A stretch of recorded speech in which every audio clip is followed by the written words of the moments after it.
नमस्कार, स्वदेश न्यूज की खास पेशकश विकास पर्व कितना गर्व देख रहे हैं आप। बहुत स्वागत है आपका। मैं हूं आपके साथ ऋषभ राय।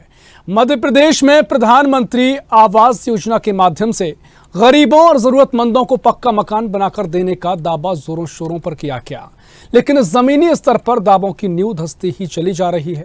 स्वदेश न्यूज ने पूरे प्रदेश में फैले अपने सहयोगियों के माध्यम से ग्राउंड जीरो पर पड़ताल की और इस रिपोर्ट में स्पष्ट है कि जिम्मेदार सिर्फ अपना विकास करने में लगे हुए हैं। पात्र लोग चीख पुकार और चीख कर पीएम आवास की दुहाई मांग रहे हैं। स्वदेश न्यूज के कैमरे के सामने लोगों ने अपना दर्द भी बयां किया है।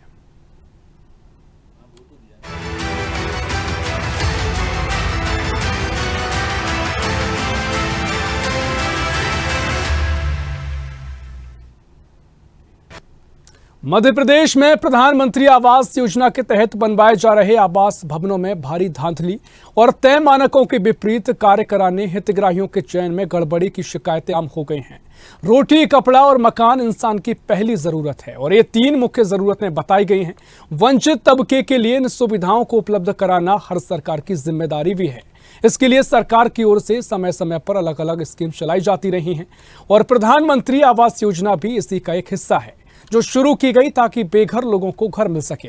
लेकिन तब क्या होगा जब जरूरतमंद लोगों तक सुविधाएं ना पहुंचें, बल्कि जिनके पास संसाधन हैं, जो सक्षम हैं और शासन प्रशासन में पहुंच रखते हैं, वो गरीबों का ये हक मार लें। क्या होगा जब जिनके कंधे पर गरीबों का घर बनाने की जिम्मेदारी इसमें हेराफेरी करने लगे। मध्य प्रदेश में प्रधानमंत्री आवास योजना के तहत बनवाए जा रहे आवास भवनों में भारी धांधली और तय मानकों के विपरीत कार्य कराने हितग्राहियों के चयन में गड़बड़ी की शिकायतें आम हो गई हैं। नगर पालिकाओं द्वारा हितग्राहियों को चयनित करके उनके आवास के निर्माण की जिम्मेदारी पार्षद को दी जा रही है, जबकि तय नियमों के अनुसार हितग्राही खुद अपने आवास का निर्माण करा सकेगा और हर तबके को मकान उपलब्ध कराने वाली प्रधानमंत्री आवास योजना में हितग्राहियों को दी जाने वाली राशियों में पूरे प्रदेश में करोड़ों रुपए का घोटाला हुआ है। हितग्राहियों को दी जाने वाली राशि जिम्मेदार जनप्रतिनिधियों और अधिकारियों की सांठगांठ की बदौलत सामूहिक रूप से हड़प लिए जाने की खबरें सुर्खियां बनती रहती हैं, जिससे हजारों पात्र लोगों तक राशि नहीं पहुंच पाती है। जबकि ये डायरेक्ट बेनिफिट ट्रांसफर वाली स्कीम है, यानी सरकार घर नहीं बनवाती बल्कि सहायता देती है सीधे लाभार्थी के खाते में। बावजूद इसके प्रधानमंत्री मोदी की इस महत्वाकांक्षी योजना की मध्य प्रदेश में इतनी दुर्गति क्यों है, ये बड़ा सवाल है। क्यों पीएम आवास योजना को लेकर मध्य प्रदेश में असंतोष के स्वर फूटते रहते हैं। विकास पर्व कितना गर्व में प्रधानमंत्री आवास योजना की प्रदेश में ग्राउंड जीरो से पड़ताल करेंगे। तो प्रधानमंत्री आवास योजना पीएम मोदी की महत्वाकांक्षी योजना, जिसे लेकर अब मध्य प्रदेश में कई सवाल खड़े हो रहे हैं। योजना का उद्देश्य काफी महत्वपूर्ण था, लोगों को हित दिलाने के लिए योजना शुरू की गई, लेकिन जिस तरीके से अब इस योजना को लेकर सवाल खड़े हो रहे हैं, काफी गंभीर समस्या है। लोगों को आए दिन ऐसी खबरें देखने को मिल रही हैं जब इस योजना में धांधली की खबरें सुर्खियां बनती हैं। कई बार इस योजना के लाभार्थियों से पैसे हड़प लिए जाते हैं, तो कई जगह जो काम शुरू हुआ वो खत्म ही नहीं हो पा रहा है। और इसी मामले पे और चर्चा को आगे बढ़ाएंगे। हमारे साथ मेहमानों की ओर रुख करेंगे। पूर्व मंत्री दीपक जोशी हमारे साथ लाइव जुड़ गए हैं। दीपक जी, स्वदेश न्यूज में आपका बहुत स्वागत है। दीपक जी, आवाज पहुंच पा रही है? हाँ जी। जी, बहुत स्वागत है सर आपका। जी नमस्कार। नमस्कार। लगातार हम इस एपिसोड के जरिए जो जिस तरीके से सरकार दावे कर रही है, विकास पर्व बना रही है, तमाम दावे हैं। सड़कों को लेकर हमने मुद्दा उठाया, शिक्षा को लेकर उठाया, वहीं आज हम पीएम आवास की बात कर रहे हैं। सर, किस तरीके से आप इन दावों को लेकर क्या कुछ कहेंगे? क्योंकि दावा है कि लगातार योजना सफल हो रही है, अधिकतर काम पूरे हो गए हैं और 38 लाख जो आवास है उनमें से 32 लाख प्रदेश में पूरे हो गए हैं। इससे पहले भी आपने इस योजना को लेकर सवाल किए थे दीपक जी, इस बार क्या कहेंगे आप? 32 लाख बताने वालों से पहले पूछ ले कि कागजों में है कि धरातल पे है। क्योंकि सबसे बड़ा कारण यह है कि हमारी बागली विधानसभा, जो जोशी जी का और मेरा विधानसभा क्षेत्र रहा, वहाँ 17.5 करोड़ का घोटाला हुआ आवास योजना को लेकर। और मैंने सप्रमाण सारे सरकारी जो हमारे माननीय मंत्रीगण होते हैं उन पर, माननीय मुख्यमंत्री जी, संगठन के लोगों को 1.5 साल तक लगातार गुहार करता रहा कि इनकी जांच करवाई जाए, जांच कराई, लेकिन जांच कराने तक का प्रयास भी नहीं हुआ सरकार के द्वारा। आखिर में मेरे को प्रधानमंत्री मोदी जी को चिट्ठी लिखना पड़ी, उसके बाद लोकायुक्त ने केस दर्ज किया। तो मुझे लगता है ये धरातल पे उतरने वाली योजना नहीं। और मैं ये कह सकता हूँ कि प्रधानमंत्री की योजना वाकई में, मैं आज याद करूंगा अटल जी को कि प्रधानमंत्री ग्राम सड़क योजना, मैं आज याद करूंगा मनमोहन सिंह जी को कि एनआरजीएस योजना। अब प्रधानमंत्री जी मोदी जी को इस योजना से याद रखेंगे, लेकिन मोदी जी की इस योजना को इस तरीके से बट्टा लगाया जा रहा है मध्य प्रदेश में, का सप्रमाण उदाहरण देने के बाद सरकार के जिम्मेदार लोग किसी प्रकार की कोई कार्रवाई नहीं करते। और तो और उन पैसों से गाड़ियां गिफ्ट हुई, फॉर्च्यूनर, इंडिवर, लग्जरियस गाड़ियां। तो ऐसे दृष्टिकोण में मकान बेचारे का 1,40,000 50,000 का मकान छीन के और लग्जरियस गाड़ियों में जिन नेताओं ने स्वीकार किया, मुझे लगता है ये मध्य प्रदेश की माटी के हिसाब से बिल्कुल ठीक नहीं है। और ये विकास पर्व नहीं, विनाश पर्व है। उन जनता के साथ तो इन्हें धोखा छल किया ही, लेकिन मध्य प्रदेश का भी विनाश किया कि तमाम बार आपने पत्र लिखे और सवाल किए कि धांधली क्यों हो रही है, लेकिन इसकी क्या वजह हो सकती है दीपक जी? जिस तरीके से तमाम धांधली हो रही है, राजधानी भोपाल में ही काफी बुरा हाल है, लेकिन सरकार के जो दावे हैं कागजी तौर पर तो योजना काफी आगे बढ़ गई है और तमाम दावे बिल्कुल कागज में आगे भी दिखाई दे रहे हैं, लेकिन जमीन पर ये स्थिति है। इसकी क्या वजह आप देखते हैं दीपक जी? देखिए, योजना पास कराने से लेके मकान बनने तक हितग्राही को कम से कम 10 लोगों से गुजरना पड़ता है। वहाँ जो राजनीतिक रूप से रसूखदार होता है उनसे, हाँ। जो पंचायतों में बैठे हुए जिम्मेदार लोगों, अधिकारियों से। जब तक वो जो नोट है वो नोटों की व्यवस्था नहीं कर ले एडवांस में, तब तक उसको मकान नहीं मिलेगा। और मैं तो ये कह सकता हूँ, धरातल पे अगर आप चाहे तो मैं आपको ले जाके दिखा दूं कि गांव में जो NRGS होता है, रोजगार सहायक, वो कहता है कि तू जा, जो तेरे को करना कर ले, हमारे को तो फलाने आदमी का वो है, हम तो जो चाहेंगे वो करेंगे, तो कुछ भी कर ले जाते। तो ऐसी हालत है, एक आदमी जो बेचारा 1,40,000 50,000 के मकान बनाने की अपनी हैसियत रखता है, वो मकान को चाहता है, हाँ। उसके लिए वो कहाँ लड़ाई लड़ पाएगा। लेकिन आज मैं स्वदेश न्यूज की इस पहल को धन्यवाद दूंगा कि आपने उनकी आवाज उठाई। मीडिया के माध्यम से अगर आवाज केंद्र तक पहुंची है, तो मैं तो कह रहा हूँ संपूर्ण आवाज जांच CBI से होना चाहिए और CBI इस जांच को करके प्रधानमंत्री तक इसकी रिपोर्ट पहुंचाएगी मध्य प्रदेश में ऐसा बड़ा छलावट किया जनता के साथ। निश्चित तौर पर सर, हमारे बीच लगातार हम ग्राउंड जीरो पर जाकर रिपोर्ट भी दिखा रहे हैं और तमाम सवाल वाकई में खड़े हो रहे हैं। चलिए इसी को मामले पर और चर्चा को आगे बढ़ाएंगे। दीपक जी, आप बने रहिए हमारे साथ। इसी खबर पर बीजेपी से प्रवक्ता गोविंद मालू जी हमारे साथ जुड़ गए हैं, बहुत स्वागत है आपका। और साथ ही आम आदमी पार्टी से गौरव जायसवाल हमारे साथ जुड़ गए हैं और वहीं कांग्रेस से प्रवीण धौलपुरी जी हमारे साथ जुड़ गए हैं, बहुत स्वागत है आप सभी मेहमानों का। गोविंद जी, आपके पास आना चाहूंगा। लगातार तमाम दावे आप कर रहे हैं, चुनावी साल है, विकास पर्व आप मना रहे हैं, अच्छी बात है, तमाम आपके दावे हैं, लेकिन जिस तरीके से हम लगातार जमीन पर जाकर आपकी दावों की हकीकत देख रहे हैं, तमाम सवाल खड़े हो रहे हैं।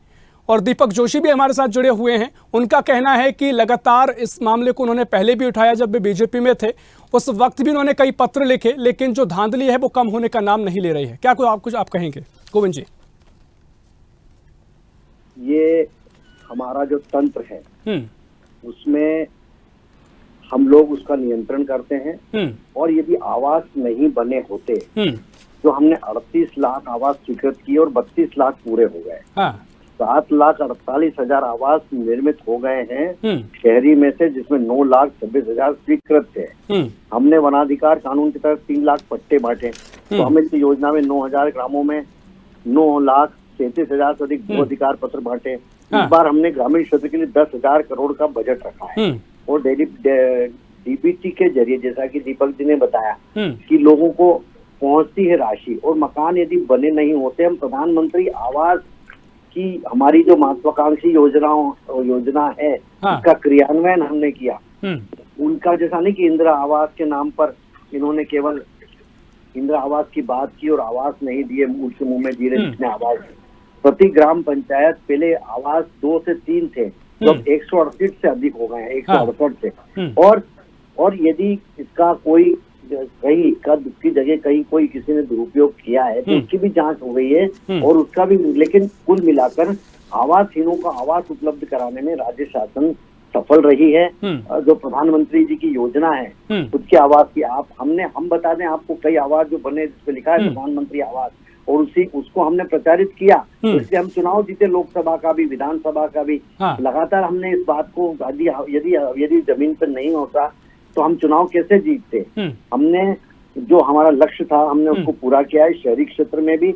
हाँ, अभी और बनना बाकी है। हमने कहा ना 9,26,000 जो स्वीकृत हुए उसमें से 7,48,000 तो निर्मित हो चुके हैं, बाकी अभी उस प्रोसेस में है। और 10,000 करोड़ रुपए का जब हमने बजट लिखा है तो इस बार कोई नकद पैसा नहीं दिया जा रहा है। हाँ। उसका डायरेक्ट बेनिफिट ट्रांसफर किया जा रहा है। और 10 करोड़ के हमने जो इसके अलावा आवास के साथ साथ हमने उनको शौचालय के लिए भी निर्माण के लिए राशि दी है। तो हमारी योजना सफल नहीं होती तो हमको लोग गांव में घुसने नहीं देते। कुछ इक्के दुक्के जगह अगर किसी ने गड़बड़ की है तो उस पर भी कार्रवाई की गई है। इसलिए हम सफलता के हमारा जो प्रतिशत है वो हम 100% तो नहीं कह सकते, लेकिन हाँ हमने उसको स्वीकृत करके और उसको पूरा किया है। हाँ। और हमने स्वामित्व योजना की तरफ भी भू अधिकार पत्र दिए। कांग्रेस की सरकार ने तो 1993 में कि समस्त आवासहीनों का आवास हेतु भूखंड उपलब्ध कराया जाएगा ये कहा था। और गरीबी रेखा के नीचे वालों को यदि वो उस समय करते। ठीक है, यानी आप कह रहे हैं कि योजना बिल्कुल सफल है और क्या होती। हाँ, ठीक है प्रवीण जी, आवास बनाने की जरूरत नहीं होती। ये तो उन्होंने चला है, गरीब बच्चों को सुधार की बात की, विशेष योजना बनाई जाएगी। हाँ। झोंपड़ी ठीक है गोविंद जी, व्यवस्था दी जाएगी। हाँ, ठीक है, आपने तमाम तर्क भी दिए हैं और जिस तरीके से आप इस पूरी योजना को मध्य प्रदेश में सफल बता रहे हैं, लेकिन आप स्वदेश न्यूज की वो ग्राउंड जीरो की रिपोर्ट भी देखिए जिसमें तमाम ऐसे लोग हैं जो आवाज बुलंद कर रहे हैं और काफी पीड़ा उनको हो रही है। आखिर इसी पे खबर पर इससे आपकी जो तमाम आपने बातें कही हैं इस पर मैं दीपक जी की प्रतिक्रिया चाहूंगा। दीपक जी, यहाँ पर गोविंद जी कह रहे हैं कि तमाम तरीके से योजना सफल है, मध्य प्रदेश में किसी तरह की ऐसी कहें कि खबरें नहीं हैं। जिस तरीके से लगातार ये खबरें सामने आ रही हैं, उनका कहना है कि योजना सफल है और तमाम तरीके से जो योजना का टारगेट रखा गया था वो भी धीरे धीरे पूरा किया जा रहा है। तो फिर कांग्रेस को सर क्यों सवाल है, क्यों दिक्कत हो रही है? दीपक जी, पारिवारिक है, रिश्तेदार रिश्तेदारी नातेदारी, कांटा फोड़ लोहा का सतवाद, ये मेरे साथ आ जाए एक दिन। 1100 आवास तो वहीं पे है, 3 नगर पंचायतों में 1100 आवास के पैसे निकल गए लेकिन बनी नहीं। हाँ। 1 रुपए का काम नहीं हुआ धेले भर का। दूसरा इनका कहना कि शिकायत क्यों नहीं हुई। उसी कांटा फोड़ में जनता को लेकर जब मैंने शिकायत दर्ज की 2 हितग्राहियों से, मैंने कहा इस पर दस्तखत कर दो। उन 2 हितग्राहियों ने थाने में दस्तखत किए और रात में उनको थाने में बंद कर दिया। उनके खिलाफ मुकदमा बनाया गया। हाँ। अरे जनता को तुमने आतंकित और भयभीत करके रखा है तुम्हारे नेताओं ने। मैं तो दावे से कहता हूँ इनके नेताओं ने भयभीत करके रखा और इनके नेताओं के इशारे पे उन 2 लोगों की गिरफ्तारी हुई। जब भयभीत हो जाएगा आदमी तो कहाँ से शिकायत करेगा बेचारा। हाँ। बहुत छोटा आदमी जो मकान की आकांक्षा, कोई बड़ा आदमी होता तो बिल्कुल बात थी, लेकिन छोटे छोटे आदमियों के मामले से डर जाते बेचारे। और डर के कारण मैं कांटा फोड़ का उदाहरण दे रहा हूँ। ये आ जाए मैं दिखा दूंगा। हम लोग आवेदन देके, आवेदन आज भी पेंडिंग है, जांच तो हुई नहीं, लेकिन उन 2 लोगों ने जिन्होंने आवेदन दिया उनके खिलाफ केस बनकर उनको रात में थाने में भेज दिया, जांच जेल भेज दिया। इतना आतंकित और भयभीत करते लोगों को ये लोग। ठीक है, लेकिन गोविंद जी ने कहा कि दीपक जी की तमाम अगर उनके दावे गलत हैं तो फिर वो चुनाव भी जीते हैं, काफी इसको लेकर वो तथ्य भी रख रहे हैं। देखिए, चुनाव जीत हार अलग बात होती है। बहुत बड़े बड़े लोग भी चुनाव हारे, बहुत बड़ी बड़ी पार्टियां चुनाव हारी। चुनाव के हार जीत को आकलन नहीं गया था, राजनीति अगर चुनाव के हार जीत का आकलन है तो मैं ऐसी राजनीति को कतई ठीक नहीं मानता। सिर्फ हार जीत का पैमाना, लेकिन राजनीति में हम जनता की सेवा करने के लिए आए ये कहते हैं, तो सेवा कहाँ है? ये तो मेवा प्राप्त करने का साधन बनाया आपने कार्यकर्ताओं को मेवा बांटना, रेवड़ी बांटना, ये इन्होंने सिखाया शायद। इसीलिए एनकेन पर नगर पंचायतों में कब्जा करना। अथवा नगर पंचायत के उपचुनाव में क्या हुआ, मुख्यमंत्री क्लियर निर्देश दे रहे हैं हाँ। कलेक्टर को कि आप ऐसा करिए वैसा करिए, वो ऑडियो वायरल हुआ। तो ऐसे दृष्टिकोण में ये चुनाव जीतना इनके लिए वो है। ठीक है, चुनाव जीतना एक अपनी अलग जगह है, लेकिन दीपक जी जिस तरीके से एक जो भ्रष्टाचार की खबरें हैं, आपको क्या लगता है कितना भ्रष्टाचार इस योजना में अभी तक मध्य प्रदेश में हुआ होगा? क्योंकि जो दावे हैं वो लगभग पूरी योजना में लाभ दिलाने के हैं, लेकिन कितना आपको लगता है कि भ्रष्टाचार धांधली इस योजना में अभी तक हुई है? मेरा साफ कहना है कि 1,40,000 के मकान में उसको 60 से 65,000 रुपया बांटना पड़ता है गरीब हितग्राही को, तब जाके उसको राशि मिलती है। वो इतनी राशि में ही संतुष्ट होकर बाकी अपने राशि मिला के जैसे जैसा अपना हसियाना बनाता है। ये बरसात का सीजन है, आप चाहो तो आपका संवाददाता भेजो, मैं ग्राउंड लेवल पे तीनों गांव की रिपोर्ट दिलवाता हूँ और गोविंद जी को भेज दो आपको। मैं तो दावे से कह रहा हूँ आखिर में इनके भी आंख हो सकता है फिसल जाए, जैसा मैंने एक निर्णय किया ऐसा हो सकता है गोविंद जी को निर्णय करना पड़े। ठीक है दीपक जी, बिल्कुल, बहुत शुक्रिया आपका स्वदेश न्यूज की चर्चा में शामिल होने के लिए। तमाम आपने दावे किए हैं और इसी अब चर्चा को आगे बढ़ाएंगे। गोविंद जी के पास चलेंगे जहां उनसे प्रतिक्रिया लेंगे, क्योंकि दीपक जी ने तमाम आरोप लगाए हैं, तमाम सवाल खड़े किए हैं। गोविंद जी देखिए, तमाम दावे आपके हैं, लेकिन जिस वक्त दीपक जी बीजेपी में थे उनने उस वक्त ही तमाम पत्र लिखे थे, तमाम सवाल खड़े किए थे। उसकी एक वजह रही कि उन्होंने बीजेपी को भी छोड़ दिया। तो ऐसे में अगर उनके भी आरोप हैं और जमीन पर जो हकीकत हम देख रहे हैं तो ये गंभीर सवाल बीजेपी सरकार पर खड़े होते हैं। देखिए, दीपक जी ने जो कहा, लेकिन मैं उनके ही क्षेत्र का बताता हूँ। देवास जिले के बागली थाने में मुख्यात बदमाश आदतन अपराधी नब्बू खान के कब्जे से फॉरेस्ट की 2.53 एकड़ भूमि मुक्त कराई कि नहीं कराई? 23,000 एकड़ भूमाफियाओं, जो कांग्रेसी भूमाफियाओं के पास थी, 15,000 करोड़ वैल्यू थी, उसको मुक्त कराई कि नहीं कराई? और ये करा के हमने गरीबों को बांटने के लिए जो पट्टे वितरित करने का काम है, 3 लाख पट्टे हमने वितरित किए हैं। और हमने मैं बताऊं, चलिए मेरे साथ चलिए, धार जिले में चलिए, इंदौर के बाकी दूसरे संभाग में और कई, खरगोन में चलिए, खंडवा में चलिए, मैं आपको बताता हूँ प्रधानमंत्री आवास लिखा हुआ है, आवास दिख रहे हैं, लोगों को लग रहा है उसमें खुद रह रहे हैं। ऐसा देखिए, इक्के दुक्के जगह अगर किसी ने कोई गड़बड़ की है तो उस पर भी लोगों ने, हमने संज्ञान लेके उनको सस्पेंड भी किया है। लेकिन ये तंत्र में अगर कोई गड़बड़ करता है तो उसको भी ठीक किया जाता है। लेकिन आवास हितों हमने सर देखिए, मेरा सीधा सवाल ये है कि आप तमाम दावे कर रहे हैं, तो दावों को लेकर सवाल। योजना तो आपने कहा कि बाद काफी बेहतर उद्देश्य बढ़िया था, प्रधानमंत्री की महत्वाकांक्षी योजना है और तमाम आप काम भी कर रहे हैं, लेकिन जो दावे हैं उनके विपरीत जमीन पर स्थिति दिखाई दे रही है, इसे लेकर सवाल है।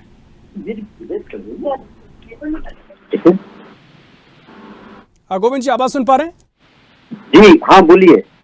जी, दावों को लेकर आपके सवाल हैं। आप तमाम जो दावे कर रहे हैं, ठीक है, आपने कहा कि यहाँ इतना काम हुआ है, लेकिन जमीन पर अगर कैमरा जाता है तो जो तस्वीरें निकल कर आती हैं उसको लेकर सवाल है। गोविंद जी, तो मैं भी आपके कैमरे को ले चलता हूँ अलग अलग जिलों में, मेरे साथ चलिए, मैं बताता हूँ प्रधानमंत्री आवास बने वो कितने प्रफुल्लित हैं, कितने खुश हैं सरकार की, प्रधानमंत्री की योजना से, प्रदेश सरकार के शिवराज सिंह जी की योजना से। वो कह रहे हैं कि देखो, हमको तो छत नहीं थी, कांग्रेस सरकार ने काफी छलावा किया, हमने इंदिरा आवास के नाम पर ऊँट के मुंह में जीरे जितने 168 आवास दे दिए, 73 आवास दे दिए, हमने तो लाखों आवास बना दिए। अब 32 लाख यदि पूर्ण हुए आवास तो 32 लाख फर्जी हो गए क्या? मैं आपसे ही पूछ रहा हूँ। 9,26,000 लाख का दावा आप अच्छा कर रहे हैं, लेकिन जहां जहां कैमरा जा रहा है तमाम जो ऐसे अधूरे काम पड़े हैं उनको भी पूरा बता दिया गया है। चल इसी खबर को हम और चर्चा को आगे बढ़ाएंगे, आपसे आगे आऊंगा, मैं प्रतिक्रिया लूंगा। हमारे साथ कांग्रेस से प्रवक्ता प्रवीण धौलपुरे जुड़े हुए हैं। प्रवीण जी, तमाम यहाँ पर दावे हैं और जिस तरीके से गोविंद जी कह रहे हैं कि जो 32 लाख जो आवास है वो पूरे हो गए हैं, इसे लेकर एक बड़ा दावा है और सवाल इसी को लेकर है कि तमाम जो ग्राउंड रिपोर्ट में हमने देखा है, कई अधूरे मकान जो पड़े हैं, आवास पड़े हैं, उनको भी कागज पे पूरा बता दिया गया है। अभी दीपक जी भी जुड़े हुए थे, आपने सुना क्या कुछ उन्होंने कहा, आप क्या कहेंगे? देखिए, भाजपा की आदत है झूठ बोलना, बार बार झूठ बोलना और दमदारी से झूठ बोलना। आपका जो चैनल जो दिखा रहा है ये सच्चाई दिखा रहा है मध्य प्रदेश की जनता की। योजनाएं जिन विषयों को लेकर बनती है, गरीबी की योजना में ही भ्रष्टाचार क्यों? हर बार ये दृष्टि पत्र में ये बोलते हैं, 2013 और 18 का दृष्टि पत्र है जिसमें उन्होंने 13 में कहा था 15 लाख मकान बनाएंगे, बने कितने? उसका 18 में उन्होंने कहा कि हम 35 लाख मकान बनाएंगे, जिसका ये दावा आज ये कर रहे हैं। मैं आपको बताऊं कि दीपक जोशी जी शायद अब लाइन पे नहीं है, देवास जिले के पीएम आवास योजना में 70 लाख रुपए हजम कर लिया अधिकारियों ने, जिससे त्रस्त होकर दीपक जोशी जी ने बार बार लोगों को संज्ञान में लिया और वहाँ पीपल गांवा करके एक नगर पालिका पंचायत है, वह 70 लाख रुपए का गबन करते हैं। या अगर ये लिस्ट अगर आप मेरी देखेंगे तो आप लिस्ट देखिए, पीएम आवास योजना के अंदर टीकमगढ़ के अंदर भ्रष्टाचार हुआ, 2 यंत्रियों को शिवराज जी ने मन से ही बर्खास्त कर दिया, लेकिन उस पर कार्रवाई बाद में क्या हुई है कोई नहीं बताने वाला। रीवा के सुंदर नगर वार्ड क्रमांक 10 और निराला नगर दोनों में पीएम आवास योजना भ्रष्टाचार हुआ, ठेकेदार की लिप्तता पाई गई, भाजपा नेता उसमें लिप्त पाएगा, उस पर क्या कार्रवाई हुई कोई नहीं बताएगा। आर्थिक अपराध प्रकोष्ठ की विभिन्न धाराओं को लेकर लगातार पीएम आवास योजना को लेकर कई नगर पालिका परिषदों में लगातार केस दर्ज है। नीमच की अभी मामला है, अशोकनगर का मामला है। मामला ये बनता है कि सवाल हम किससे पूछें? जब भी इनसे सवाल पूछे, बड़ी बड़ी घोषणाएं भाजपा करती है, घोषणाओं की मशीन इनके मुख्यमंत्री जी आते हैं, झूठी घोषणाएं करते हैं। मुझे तो लग रहा है कि घोषणाओं का भी वर्ल्ड रिकॉर्ड ये बनाने वाले हैं बहुत जल्दी। सवाल ये बनता है कि नित्य दिन नए भ्रष्टाचार के जो मामले हैं भाजपा सरकार में आ रहे हैं। 18 साल से आपका शासन है, क्या कारण है कि अधिकारी भाजपा के नेताओं के दबाव में भ्रष्टाचार के अंदर लिप्त हो जाते हैं? उनका क्या कार्रवाई करते हैं? आप नाम पर कार्रवाई करते हैं, अधिकारी को सस्पेंड कर देते हैं, फाइलें दब जाती है, लेकिन वो जो नेता है भ्रष्ट नेता है, जो भाजपा के एजेंट ठेकेदार हैं, उन पे क्या कार्रवाई ये करते हैं? जवाब इनके पास नहीं होगा। निश्चित तौर पर देखिए, यही सवाल है, चर्चा को मैं आगे बढ़ाना चाहूंगा। के लिए जो योजना ये बनाते हैं उसका उद्देश्य क्या होता है?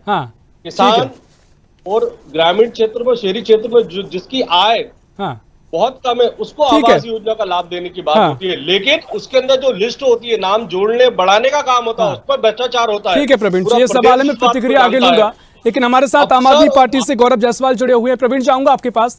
गौरव, देखिए आप भी विपक्ष हैं और तमाम तरीके से आपके भी सवाल हैं, क्या कुछ आप कहेंगे? क्योंकि आपने सुना खुद गोविंद जी ने तमाम दावे फिर से किए हैं और कहा कि कई ऐसे जो दावे हैं वो गलत हैं, और उन्होंने कहा है कि हमारे पास भी कैमरा है, वो भी जमीन पे जाएगा तो हकीकत आएगी। लेकिन क्या उनके दावे हैं, क्या आपको लगता है?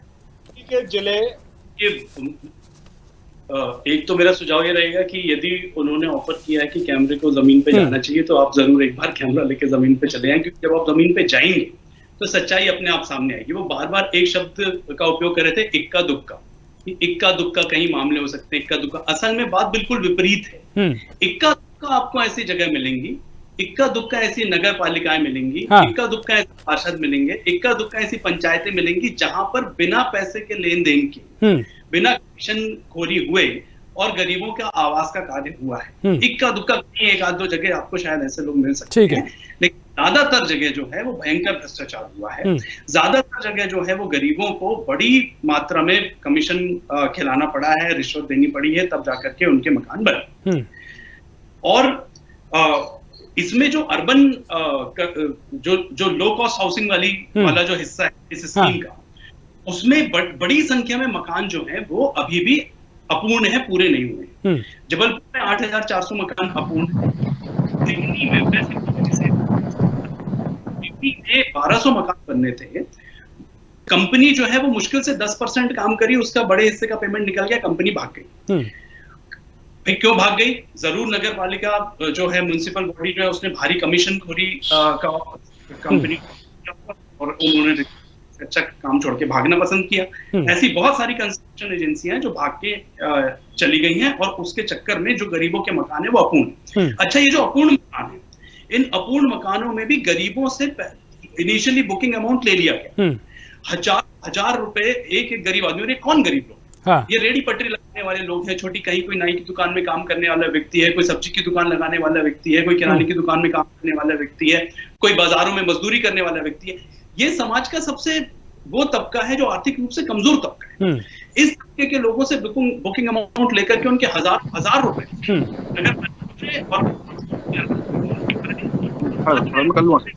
बड़ी संख्या में लोगों ने वो पैसा वापस भी ले लिया, क्योंकि जो गरीब आदमी वो 20-20 हजार रुपए कब तक जमा करके रखे।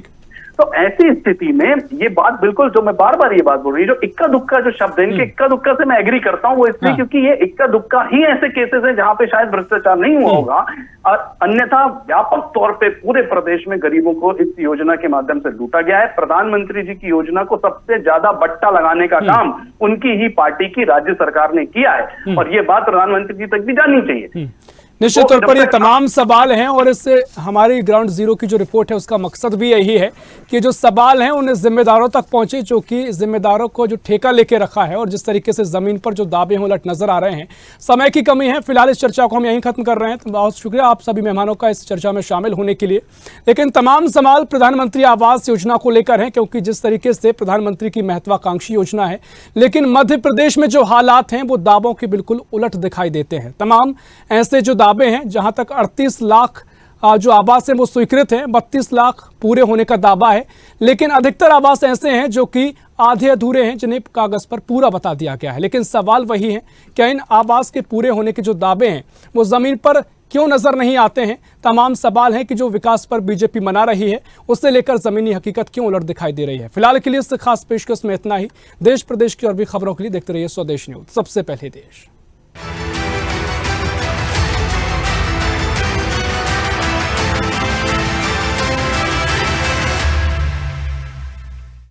ऐसी ही खबरों के लिए हमें लाइक करें, शेयर करें, फॉलो करें और YouTube पर सब्सक्राइब करें और बेल आइकन दबाना ना भूलें। साथ ही ताजा अपडेट्स के लिए हमारी वेबसाइट swadesh live.com पर जरूर जाएं।